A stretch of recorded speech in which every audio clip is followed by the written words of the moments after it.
Thanks for having us on. It's 800-520-1027. From the Forum to the Mid-Wilshire District. Chris Martin walking into the studio this morning. Hey, man. How are you? Good to see you. Brian with a B. Yeah, come on in. Come on in, Tim. It's good to see you. Thanks for coming. Oh, wow. We're on. Okay. This train has left the station. Okay, well, I'm on it. For 5 hours, bright and early. I'm hanging on the back like some Wild Western movie. Well, it's good to have you with us. We were talking about the shows this week, and one of the things that I had to admit to earlier was that when... You left early. No, I didn't leave early. I left during the last song. Oh, okay, that's acceptable. The last song, only because I had to get up at 4. But I did. I stayed for everything in the back, and I even saw the Bill O'Reilly piece. Oh, okay. And sorry, my voice ended. I can imagine. Nervous about a lawsuit. The one thing that I found myself doing at the show, and I think that we often do this as fans, we try and dance like the artist dances on stage. And I realized that during your set, I was trying to do the human corkscrew. I didn't go down on my knees, but I was doing. You're giving them names. I was doing well. One of yours is the imaginary pogo stick. Yes. Right. It's kind of that takes years of perfection. It takes lots of balance. Yes. But is your set choreographed or not? Well, the truth of it is, when you are a white guy from England and you love dancing, but you just don't have the skills of Usher or JT or any of your people, then you have I'm white, Chris. You have to make the decision. I'm talking about American great R&B people. Got it. Justin is Justin and Usher for me are the two best dancers in the world of the male persuasion. And so we made a decision before this tour: do we just stand there and do nothing because we really can't dance, or do we just go for it despite the fact that we can't dance? And we went for enthusiasm over professionalism. Well done. The problem is... Was it a bad decision? No. It actually totally works for you guys. The mimicking doesn't work down on the floor. Yes. That's what I realized. When we mimic it, it does. And people actually touched me and said, that's fun. Like, that's funny. Like, you're making fun of it. It doesn't matter, you see, is the point. If you want to mimic it and it looks ridiculous, that's okay. I felt free. You feel free. That's what free. That's what we're trying to make you feel. I felt comfortable and free, and I haven't felt that in a long time. It's true. Well, I take that as a great compliment. I appreciate it. And we're going to get to all of the music, but just some of the notes that I had after watching the show. I'm driving home and I'm thinking, here's a guy that gets to do what he loves, is obviously very successful at it, has a lot of fans, and is paid to do his cardio every single day. Right. You don't have to go to the gym. You don't have to work out. There's no body fat on that body. True. What's that guy, Chuck Norris, who does the infomercials? Yeah. He kind of gets paid. The solo plex or something to demonstrate that thing. I don't think I'd compare the two of you. Really? It's a little different. Well, there might be more art to the solo flex or to Chris Martin and Coldplay's music. Let's have a boner. What about the guitars that you use? I noticed there's different artwork on your guitars. Tell me about that. Well, most of our instruments these days are kind of homemade and home decorated, in the same kind of spirit of enthusiasm over professionalism.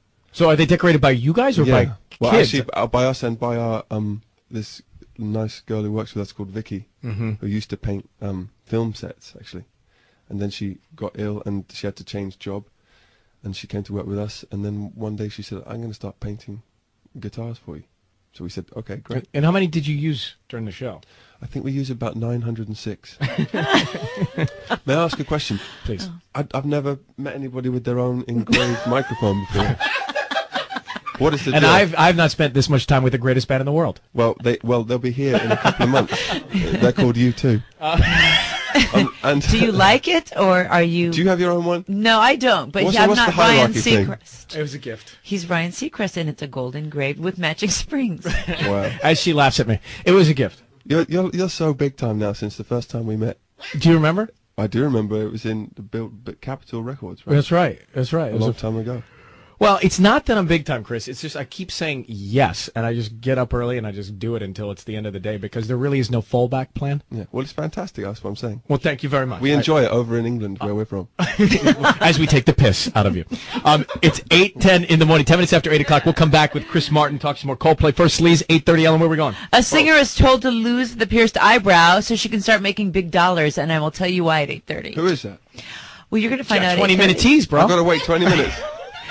Now, welcome to the Radio Mechanics. Okay. The 810 birthday giveaway. Are we on air now? Yeah, we're on. Okay. This is actually content. Okay, sure. They sell this. Okay. If you were born in the month of June, I need you.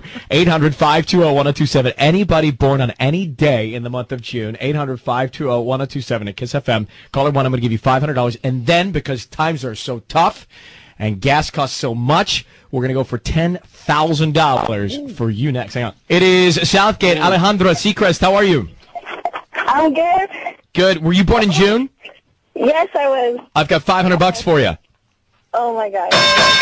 Congratulations. Thank you. Now, for $10,000, were you born on June 25th?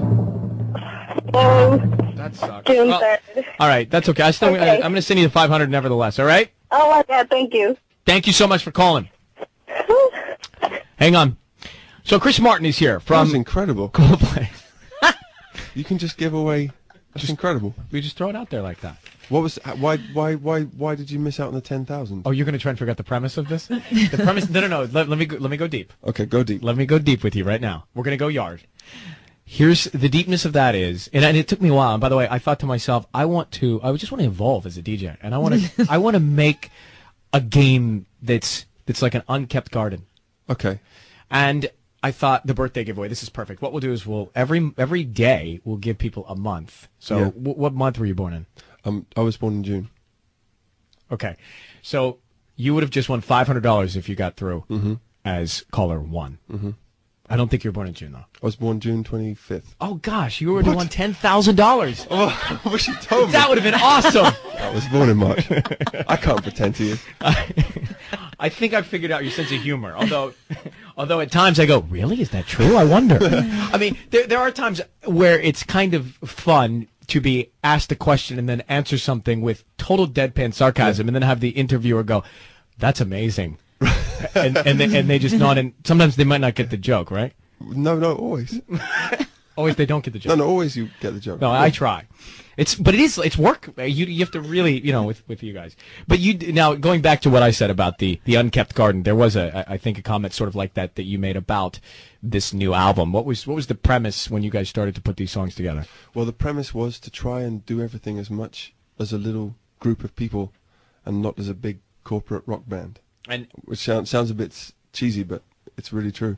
And yeah, that's challenging, I would imagine, at this time, and certainly with the success you guys have had. Well, it's a little bit challenging in that if you want it to, you can get a whole wealth of opinions from thousands of different people that just send you a little crazy. So we bought our own little place called the Bakery in London, which is no bigger than this room, and that's where we just locked ourselves in for a while. And people try to pound on the door to give you their people feedback. Were pounding on the door with Google reviews and things like that. But we said, okay, we're just gonna be homemade for a while. It is probably, I mean, one of the blessings and the curses is the success, because it's a blessing. It's a blessing, but at the same time, I know you have to set that expectation, and for everybody around you and yourself so high. Do you find yourself rethinking things or second guessing things because of that success ever? Yeah. Do you? Every single day, but really? I'm absolutely insecure. My album would be called Insecurity. So would my perfume. If I put out perfume, it'd be called Insecurity. By R.Seacrest. That's right. Or Rhonda. We could do the voiceover. We could do the Macy's ad now.